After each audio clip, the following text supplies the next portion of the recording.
Vamos ao nosso último vídeo de prova, que é o vídeo sobre positivismo jurídico, tá?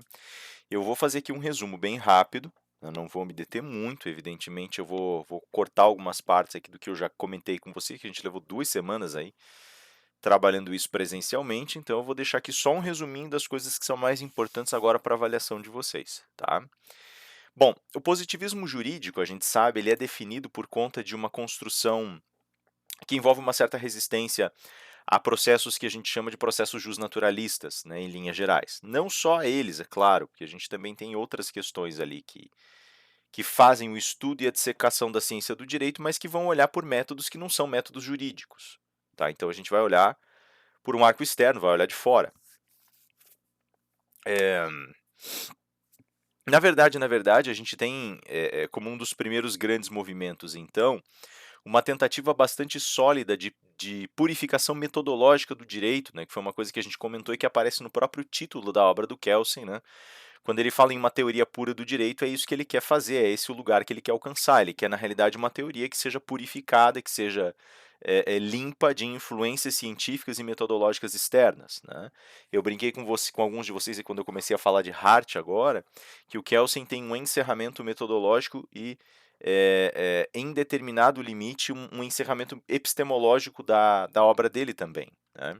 Ao passo que o Hart abre metodologicamente, mas encerra epistemologicamente, ou seja, o Kelsen ele quer manter fechados conceitos e métodos, enquanto o Hart quer abrir conceitualmente, perdão, quer fechar conceitualmente, quer abrir metodologicamente a obra dele no que diz respeito à construção do direito. No caso do Kelsen, a gente tem esse encerramento todo justamente para que a gente consiga separar uma eventual ciência do direito de um braço, um ramo de estudo da sociologia, ou mesmo de uma linha de preocupações, uma linha de apropriação que seja colocada talvez de maneira mais incisiva e direta apenas sob um regime moral, né? E esse é o primeiro movimento que o Kelsen faz acontecer. Ele separa, então, a moralidade do direito, né? Ele vai dizer para nós que o direito tem características peculiares e específicas e que não existe, num primeiro momento, como você fazer os dois movimentos, a moral e o direito, serem harmonizados, exatamente porque a moralidade traz regimes sancionatórios diferentes e traz preocupações um pouco diferentes, traz consequências diferentes diante da construção e arquitetura da norma jurídica. Tá? É possível levar em consideração nesse sentido também que o direito passa então a existir de uma maneira autônoma enquanto sistema de regras, enquanto uma espécie de deontologia. Ah, isso faz dele diferente da moral? Não exatamente, porque a moralidade também tem sistemas de regras. Então, na realidade, é o movimento sancionatório que vai fazer com que haja diferença. Notem, contudo, que isso não significa que o direito não recepcione certos valores morais. Ele recepciona, faz uso deles, mas isso não influencia a formação estrutural de uma ciência do direito que vai ter métodos e objeto autônomo, né? Sendo o objeto selecionado para a ciência do direito, mais especificamente a norma jurídica em sua estrutura, que é bastante peculiar, né? Como um segundo episódio dessa diferença, o Kelsen diz para nós que existe uma relação bastante intuitiva dentro da construção do direito. Essa relação é a relação de ser e dever ser. E essa relação ela cria uma distinção fundamental que é para o Kelsen, sobretudo linguística. Tudo aquilo que diz respeito ao reino do ser fala sobre fatos, qualidades essenciais, elementos naturais como eles são dados, questões reais. Tudo aquilo que diz respeito ao dever ser fala mais especificamente sobre comandos, imperativos, regras, determinações transformadoras do mundo e assim por diante. Esses dois modelos, esses dois eixos diferentes, mostram que nós conseguimos fazer uma divisão muito clara a respeito daquilo que nós estamos analisando, ou seja, nós conseguimos atacar por ângulos diferentes a realidade que nós analisamos. Se nós estamos promovendo as escalas do ser, existem ciências próprias para estudar essa relação, que acaba caindo naquilo que nós chamamos de relação de causa e consequência. Por outro lado, o ângulo do dever ser, ele cai naquilo que nós chamamos de um conjunto de relações de imputação, relações essas que vão permitir a construção de uma estrutura formal para a norma jurídica que nós já vamos analisar. Tá? O ser e o dever ser são distinções, como ele mesmo coloca, linguísticas. O ser aplica proposições em caráter descritivo para que a gente consiga, de alguma maneira, acessar os elementos factuais do mundo. O dever ser, por seu turno, ele vai atacar a questão através dessa disposição imperativa, oferecendo comandos que exigem da gente determinados movimentos de conduta. Como base disso tudo, né, o Kelsen vai colocar que nós precisamos, para legitimar esse dever ser, daquilo que nós chamamos de uma norma fundamental hipotética. Essa norma fundamental hipotética diz respeito mais especificamente ao que ele chama de um pressuposto lógico transcendental de validade da norma jurídica, né? A norma fundamental hipotética ela é uma hipótese que é levantada e que determina que nós temos que obedecer a todas as normas que compõem um determinado ordenamento. O que é importante notar nessa história é o seguinte: uma norma fundamental, a norma fundamental, ela na realidade tem dimensão lógica, Penélope está participando aqui da aula, ela tem na realidade uma característica que é eminentemente lógica, e essa característica ela emerge na realidade, ela aparece como uma espécie de resultado distante de conectores lógicos que dizem respeito a uma conclusão de obediência. Então seria dizer que, se nós todos somos portadores de razão e se nós todos pensamos logicamente, todos nós entenderemos eventualmente que a melhor conclusão é de obedecer à norma jurídica, que é a conclusão a racional mais acertada possível. Então por isso um pressuposto lógico. É também um pressuposto transcendental, e esse pressuposto transcendental diz respeito mais especificamente a aspectos que são a priorísticos, ou seja, que são dados para mim prontos, e que eu não demonstro e nem faço atravessar a experiência. Então, esses dados eles são dados prontos para mim de uma maneira quase que intuitiva, por assim dizer, né? E aí, esse pressuposto, que é lógico e transcendental ao mesmo tempo, ele me compele, como diz o Kelsen, a obedecer sem que eu necessariamente precise procurar a motivação para a obediência em cada norma. Só porque a norma é jurídica eu já presumo obediência. Ele mesmo fala assim: se num ordenamento moral as regras que eu obedeço, eu simplesmente as obedeço sem perguntar sobre seus conteúdos, também o mesmo vai ser verdade num ordenamento jurídico. Tá? Então, isso é a norma fundamental hipotética. E ela é força que determina a legitimação do direito, essa necessidade de obedecermos às normas jurídicas. Tá? Veja, aí nós chegamos na estrutura da norma jurídica. Eu deixei aqui a mesma figurinha da escolástica que eu achei apropriado. Né? É, o que a norma jurídica diz para nós, né, em termos estruturais? Primeiro, obviamente, ela é o objeto de estudo, perdão, privilegiado do direito. Né? Como estrutura central, ela tem dois eixos, um chamado conduta e outro chamado sanção. A sanção, na cabeça do Kelsen, é aquilo que ele chama de norma primária. Lembrem que eu expliquei por que essa estrutura, né, por que esse elemento chamado sanção é considerado norma primária. Kelsen diz que toda norma ela precisa ser portadora de eficácia. Eu já vou falar um pouquinho das dimensões.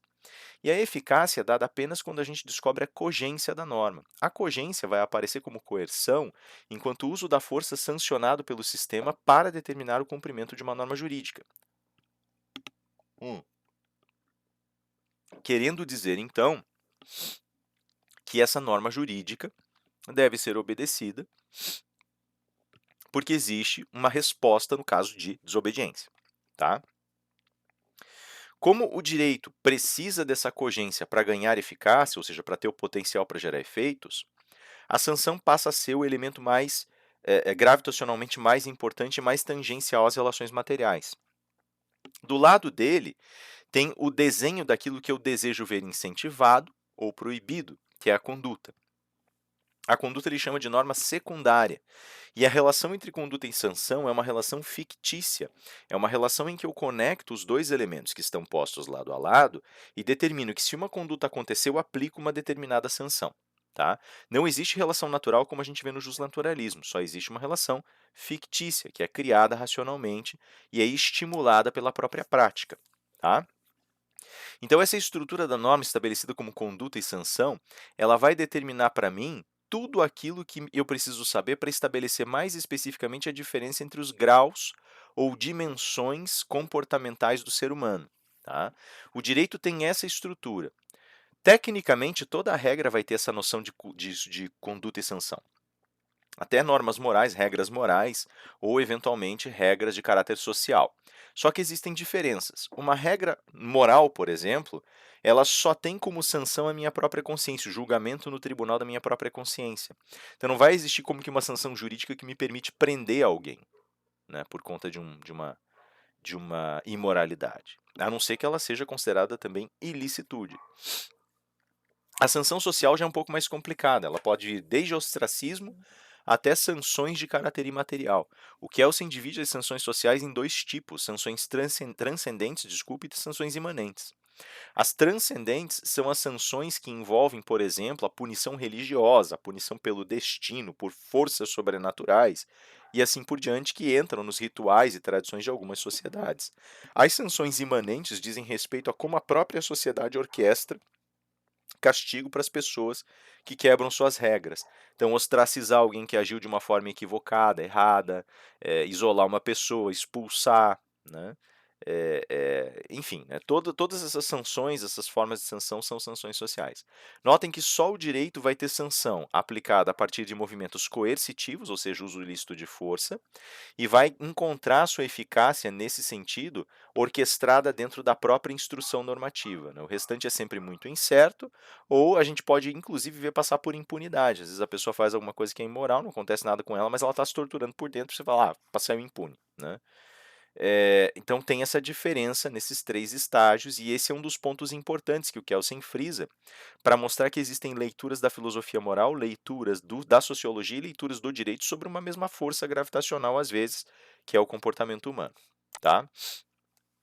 Veja, nós temos, nesse sentido, três dimensões específicas da norma. Uma dimensão de existência, que vai ser traduzida por validade pelo Kelsen, uma de vigência, que vai determinar tempo e espaço de aplicação e vigor da norma, e uma de eficácia, que determina o potencial da norma para criar efeitos concretos. Tá? Eficácia é diferente de efetividade. A efetividade são os efeitos concretos gerados. Tá? A eficácia é o potencial da norma para gerar, por isso que ela precisa da sanção. Essa mesma estrutura que a gente colocou agora, ela aparece imediatamente nisso que a gente chamou de quadro da aplicação da norma quadro de aplicação da norma jurídica.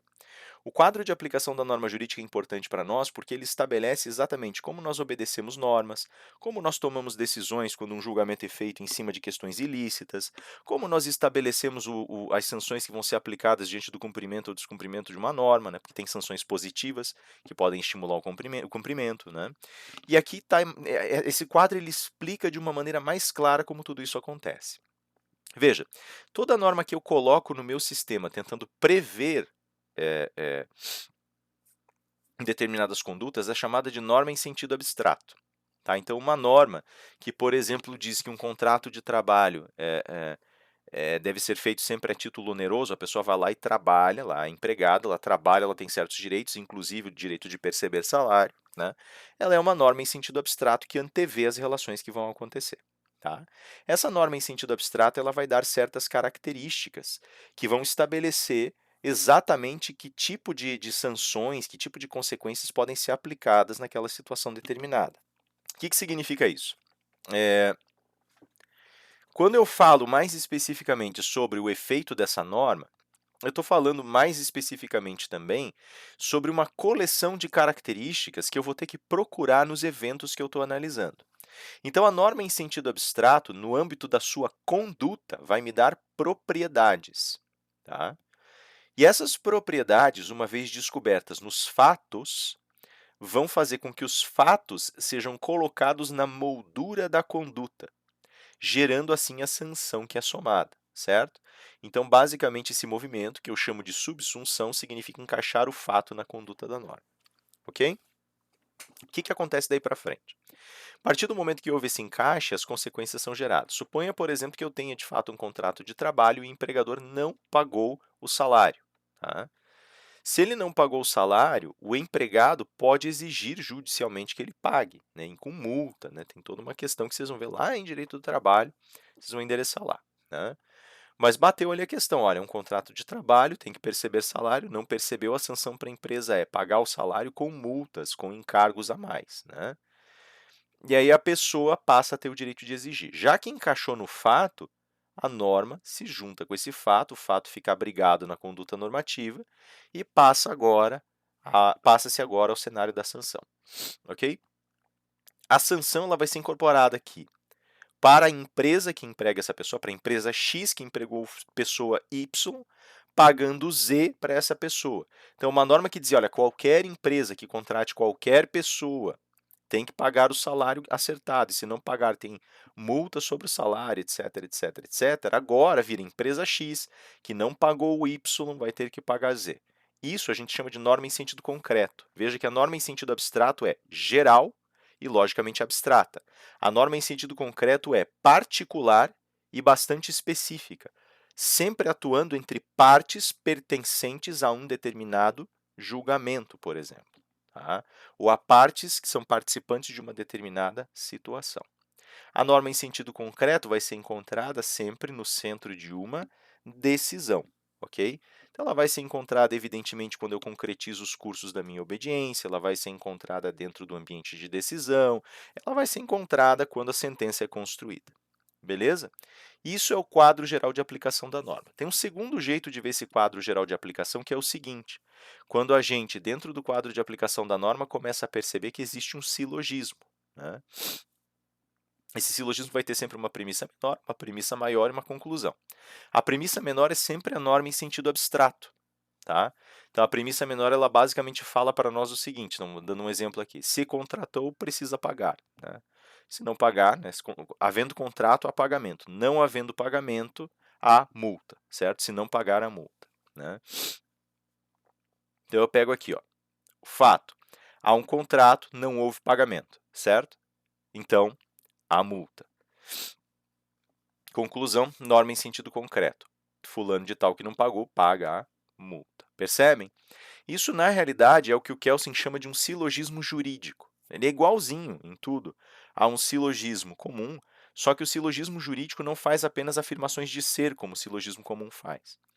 O silogismo jurídico faz uma afirmação de dever ser, uma afirmação de ser e, como conclusão, tem sempre uma composição de dever ser, né? Desculpe, afirmação de dever ser não, mas um imperativo, uma composição de dever ser, um comando, uma afirmação de ser e um comando em dever ser. Claro? Kelsen fala: nunca posso aduzir de um comando uma afirmação de ser, sempre conclusões de dever ser. Tá?